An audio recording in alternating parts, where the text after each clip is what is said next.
भएमा 4 वर्षसम्म जेल। हजुर पनि चेक चलाउनुहुन्छ भने यो कानुन जान्न जरुरी छ। सरकारले ब्याङ्किङ कसुर ऐन संशोधन गरेर चेक बाउन्सको मुद्दालाई झनै कडा बनाइएको छ। चेक बाउन्सको मुद्दामा सिधा अदालत होइन, तपाईँले पहिलो 1 वर्षभित्र प्रहरीमा जाहेरी दिइसक्नुपर्ने हुन्छ। तर त्यसबाट पनि समस्याको समाधान भएन भने अर्को 6 महिनाभित्र तपाईँले अदालतमा मुद्दा दिइसक्नुपर्ने हुन्छ। ब्याङ्कले चेक बाउन्स भएको 45 दिनभित्र खातावालालाई पैसा जम्मा गर्न सूचित गर्छ। नगरेमा 3 दिनभित्र प्रमाणित चेक फिर्ता हुन्छ। चेक बाउन्स सम्बन्धी मुद्दामा जरिवाना सम्बन्धी व्यवस्थाहरू के रहेछ त?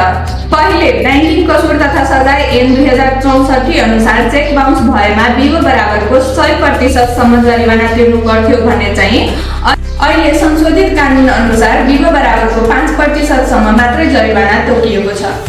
चेक बाउन्स कसुरमा सजाय रकम अनुसार तोकिएको छ।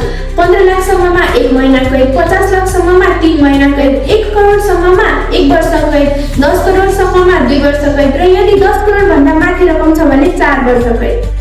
अब चेक काट्नु अगाडि राम्रोसँग सोच्नुहोस्, नत्र प्रहरी कार्यालय र अदालत मात्रै धाउनु पर्छ। यस्तै नयाँ जानकारीका लागि लिगल डकलाई फलो गर्न नबिर्सिनुहोस्। धन्यवाद।